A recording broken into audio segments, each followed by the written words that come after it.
Fresh off a Minnesota Vikings win versus the Green Bay Packers, unfortunately, it came with a price. Our starting quarterback's out for a season. What the heck are we going to do next? Let's find out in the video.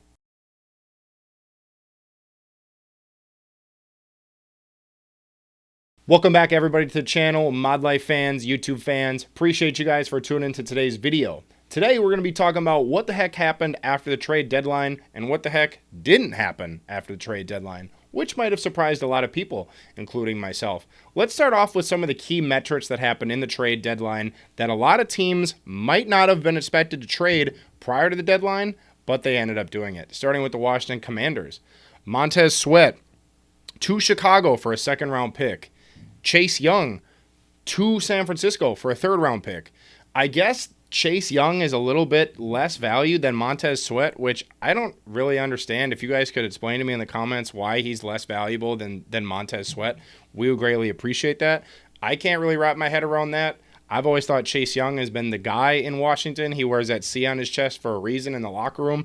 But nonetheless, Washington only gets a third-round pick from San Francisco. What a great deal for them. They are literally Thanos putting the Infinity Stone into the Infinity Gauntlet when he charges up now. Because even though San Francisco's lost, I think, 2 or 3 in a row, maybe I think it's 3 in a row, I mean, they got everything they need. As long as the guys can stay healthy, San Francisco is going to be a problem coming down the stretch. As far as the Minnesota Vikings go, Josh Dobbs, baby, welcome home.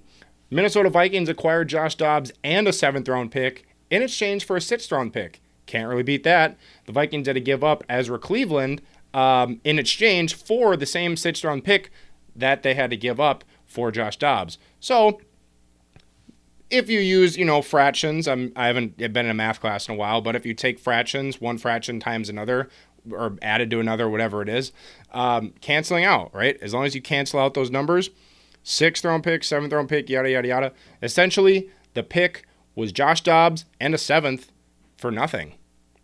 You can argue that, it was a 6th-round pick, but we got that 6th-round pick back for Ezra Cleveland. Ezra Cleveland played well, but Dalton Risner stepping into that position gave Kwesi Adolfo-Mensah the chance to gain capital back from an injured Ezra Cleveland. So, that being said, the Minnesota Vikings basically got Josh Dobbs and a 7th-round pick for nothing. They basically just got him. Awesome. Kudos to you, Kwesi. Kwesi's done all right, in my opinion. He's done nothing but great things besides draft Jordan Addison and make good trades when his starting quarterback goes down with an Achilles. Nobody can plan for that. Kwesi, you're doing a great job. Keep it up in the trade category. Keep it up in the acquisition category. But most importantly, the win category. So where do the Minnesota Vikings go from here, right? Quarterback room is as follows. JAREN Hall, QB1. Josh Dobbs, QB2. Nick Mullins on IR. And Sean Mannion on the practice squad. So there's technically 4 options there. JAREN Hall is going to start against Atlanta next week. That is a guarantee. Kwesi said that. I believe that the Minnesota Vikings picked up Dobbs because they don't trust JAREN Hall quite yet. I'm hoping JAREN Hall proves us Minnesota Vikings fans wrong. JAREN, if you want a maybe one-day hat, we'd love to give it to you, brother. Just reach out to us. Make sure to give it to you. But this is a tall task for JAREN Hall stepping into. Vikings have a great offensive line, great offensive weapons, great defense, and well coached. As long as you take a deep breath, like I do before every single video we shoot, I think you'll be all right. Don't turn the ball over. Don't make crucial mistakes, and just play good football, man. Just play good complementary football. Take care of the football, and distribute the ball to your playmakers. Because if you can distribute it to your playmakers and let them do the rest, I mean, I've seen Tyreek Hill, I've seen Justin Jefferson, these big key players in the league do great things with the football in their hands. As long as you can get them the ball, we'll see what happens, because you really never know. Josh Dobbs. If Josh Dobbs gets his shot, I mean, he majored in aerospace engineering from the University of Tennessee. The guy is no 4.0 GPA. The guy knows way more than I know, and probably more than a lot of people I know. There's a very short list of people that I know that's smarter than Josh Dobbs, according to academics. But we'll see how that translates to the football field. Definitely not rusty. Played 8 games for Arizona Cardinals. Currently listed as QB 12 under the fantasy football chart in Sleeper. And by the way, if you haven't seen the Sleeper Halloween update, you guys got to look at it because they have all the funny characters under all the best players. Hilarious. Go check it out. Josh Dobbs has proven that he can be capable. Granted, he did only win one game for Arizona, which doesn't say much. But, guys, let's be honest. The Arizona Cardinals are in a rut right now. They can't get anything done, whether it's players, injured players. They really are looking towards the draft, in my opinion. So if Josh Dobbs was, say, on the 49ers, the Eagles, he might have more or less wins. I don't think the Arizona Cardinals record correlates to how good Josh Dobbs really is. If he gets the start, after next week, if JAREN Hall has proven that he's, not quite ready yet, which is fine, he's a rookie, he's young, then let's see if Josh Dobbs can step into that QB1 role and keep the Minnesota Vikings rolling, as they've won 3 games in a row, guys. Don't forget that. The Minnesota Vikings have won 3 games in a row, back to 4-4. If the season ended today, the Minnesota Vikings would go to Detroit in the wild card round, to Detroit in the NFC wild card weekend. My God, what a game that would be. Are you kidding me? But JAREN Hall is the guy right now.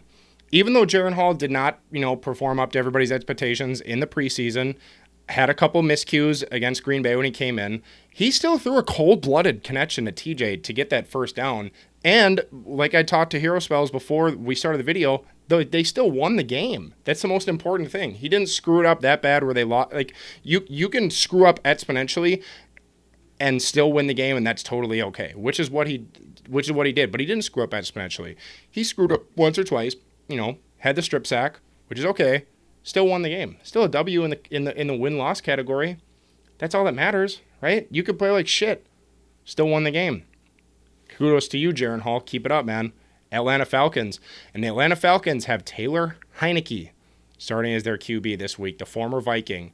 Vikings fans know that the backup quarterbacks always tend to take shots at the Minnesota Vikings and beat us, quite honestly. So I wouldn't be surprised if Taylor Heineke takes a little extra juice for this next game on Sunday to make sure that he proves to his former team that he's still here and he's still capable to be in this league.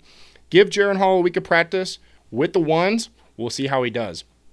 This is the first time he's really going to get a full week of practice with the starting offensive line, the starting wide receivers, starting running backs, everybody.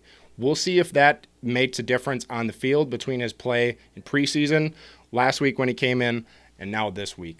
I expect a lot out of JAREN Hall, and I think all the Minnesota Vikings fans, everybody at the Vikings Radio Network, everybody that pays attention, NFL Network, hopes he does well. And if he does well enough, which means 4 total touchdowns, we're changing it now to 4 total touchdowns. If JAREN Hall gets 4 total touchdowns, not only are we going to get a camera review for our main man, our editor, the man who makes everything possible, his first ever on-camera footage, his first ever, here I am, but he will also shave his head live for you guys all to see if JAREN Hall gets 4 total touchdowns. That's passing, receiving, and rushing. Don't exclude JAREN Hall from doing a trick play and catching a football thrown to him by Jordan Addison. I've seen crazier things happen. 4 total touchdowns. Hero Spells does his first ever on-camera, reveal of himself, and he will have his head shaved. I want to make sure to get this in. We had some fan mail come in today from a fan by the name of Buddy. I want to make sure I'm getting this guy's name right. His name's Buddy Prell.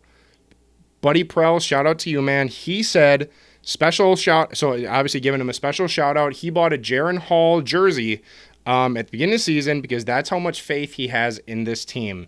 Haters will say false hope, but words cannot break him. Shout out to you, Mr. Buddy Prell. I hope you're doing well wherever you are, and let's go Vikings.